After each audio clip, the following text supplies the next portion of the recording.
जी अस्सलाम वालेकुम। उम्मीद है कि आप तमाम दोस्त खैरियत से होंगे। राइड शेयर के हवाले से बहुत सारे जो है वो मैसेजेस मौजूल हो रहे थे, तो मैंने सोचा इस पर बात कर ली जाए। मैं बहुत ही सादा अल्फाज में समझाने की कोशिश करूंगा और कोशिश थ्रू आउट द वीडियो जो है वो मेरी यही होगी कि मैं ज़्यादा टेक्निकलिटीज़ में ना पढूं। तो राइड शेयर जो है इसको समझने के लिए पहले आपको ऑर्डिनरी शेयर का पता होना चाहिए। ऑर्डिनरी शेयर का मतलब ऐसा शेयर जो कि इस वक्त स्टॉक मार्केट के अंदर ट्रेड हो रहा है। अब ये जो शेयर इस वक्त ट्रेड हो रहा है, ये आम लोगों को किस वक्त मिलता है? जिस वक्त कोई भी कंपनी जो है वो मार्ज़े वजूद में आती है और वो पब्लिक लिमिटेड कंपनी बनना चाहती है, तो वो हुकूमत की मंजूरी के बाद आम लोगों को अपने शेयर बेचती है आईपीओ के जरिए, बुक बिल्डिंग के जरिए। अब आईपीओ क्या चीज है और बुक बिल्डिंग क्या चीज है, इसके हवाले से हम अलहदा से बात कर सकते हैं। अब उन्होंने आम लोगों को शेयर बेच दिए, शेयर जो है वो स्टॉक मार्केट में ट्रेड होने शुरू हो गए और कंपनी ने काम करना शुरू कर दिया। कुछ अरसे के बाद कंपनी जो है वो ये समझती है कि जिस अंदाज से वो कारोबार कर रही है और जो उस वक्त लम्हे मौजूद में जो दुनिया की ज़रूरियात हैं या उसका जो टाइप ऑफ बिजनेस है उसको मजीद पैसा चाहिए। अब जब उसको मजीद पैसा चाहिए तो उसके पास दो रास्ते हैं। नंबर एक कि वो बैंक के पास चली जाए और बैंक से लोन ले ले, और नंबर दो कि वो राइट इशू कर दे। अब बैंक का लोन क्या है, उसकी दीगर मालूमात और उस तफसीलात हैं, उसमें हम नहीं जाएंगे। अब फर्ज कीजिए कि उन्होंने चूज किया कि जी हम जो है वो राइट शेयर इशू कर देते हैं। अब राइट शेयर में और जो कंपनी जिस वक्त शुरू हुई थी ऑर्डिनरी शेयर्स में क्या फर्क होता है? ऑर्डिनरी शेयर्स में क्या होता है कि वो अखबार में इश्तहार देते हैं और सब लोगों के पास ऑप्शन होती है कि जी आप में से कोई भी आए और कंपनी के शेयर्स बाय कर ले, तो वो हो गए ऑर्डिनरी शेयर। अब ये देखें, ये राइट, अब राइट ही उसमें यानी कि किसका हक बनता है? तो अब राइट शेयर जो है ये सिर्फ और सिर्फ हक बनता है उन लोगों का जिनके पास कंपनी के शेयर्स पहले से मौजूद हैं। अब वो 10 हैं, 20 हैं, 50 हैं या 100 हैं या 10 लाख हैं, वो एक अलग इशू है। आपके पास है तो आपको हक हासिल है कि आप उस कंपनी के राइट शेयर्स खरीद सकते हैं, इसको भरना कहते हैं आम जुबान में।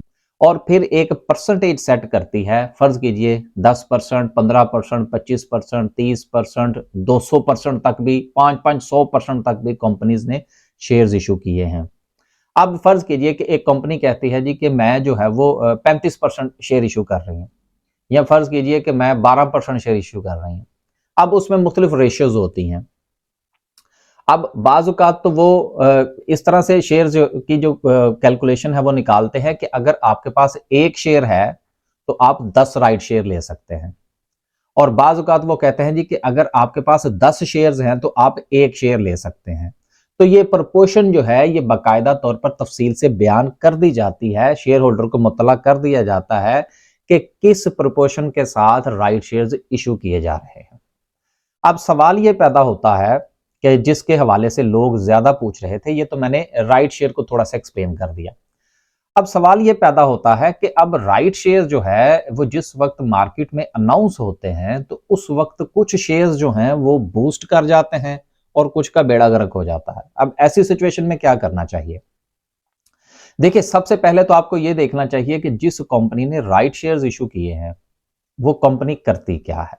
नंबर दो, आप ये देखिए कि उस कंपनी ने राइट शेयर इशू करने की रीजन क्या बयान की है। जो रीजन जो है वो बहुत ज्यादा अहमियत रखती है। अगर तो वो कंपनी जो है वो अपनी एक्सपेंशन में जा रही है, या कोई और कंपनी बाय करना चाहती है, या कोई प्रोजेक्ट लगाना चाह रही है, कुछ भी है, आपने सबसे पहले उसको तफसील के साथ पढ़ना है। ये एक आम सीधी सीधी सी बात है कि फर्ज कीजिए, मैं आपको एक मिसाल के साथ ये चीज समझाने की कोशिश करता हूं।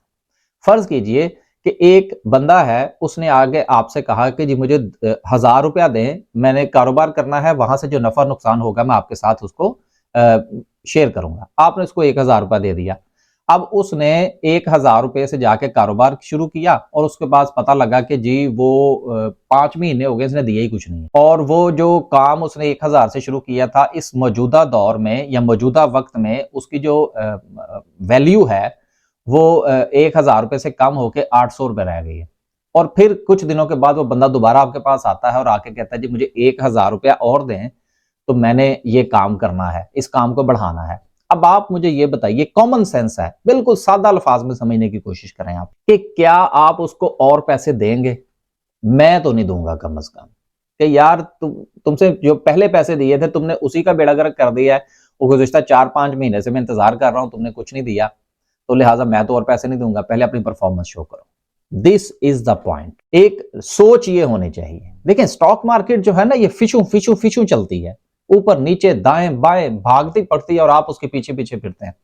बहुत सारे लोग जो हैं वो यहाँ पर इस हवाले से ये भी कहते हैं जी आपको इंतजार करना चाहिए, और बड़ी अच्छी बात है, करें इंतजार, लेकिन मैं इस हक में नहीं। मैं ये समझता हूं कि जो कंपनी भी राइट इशू करे, आपको ये जो अभी मैंने मिसाल दी है, इस मिसाल को आपने मद्देनजर रखना है कि उस कंपनी का माजी कैसा रहा। अगर तो माजी में वो कंपनी जो है वो अच्छी रही है, डिविडेंड देती रही है, अपनी एक्सपेंशन में जा रहे हैं, एक नया प्रोजेक्ट लेकर आ रहे हैं, आप उसमें जरूर उसके राइट शेयर और उसके पहले ऑर्डिनरी शेयर बाय कीजिए, फिर उसकी प्रोपोर्शन से आपको उसके राइट शेयर मिलेंगे, वो भरिए, देन आप इंतजार से बैठिए, इंतजार कीजिए ताकि आपको उसका रिटर्न मिलना शुरू हो। लेकिन अगर कंपनी की जो गुडविल है वो मशकूक है, उसकी गुज़िश्ता जो ईपीएस है वो मशकूक है, और वो जिग जैग में चल रही है, कभी प्लस में आ जाती है कंपनी, कभी माइनस में आ जाती है, कभी वो कंपनी जो है वो डिविडेंड दे देती है, कभी 3-3 साल उसका पता ही कोई नहीं होता, तो ऐसी कंपनीज के राइट शेयर भरने से परहेज करना चाहिए।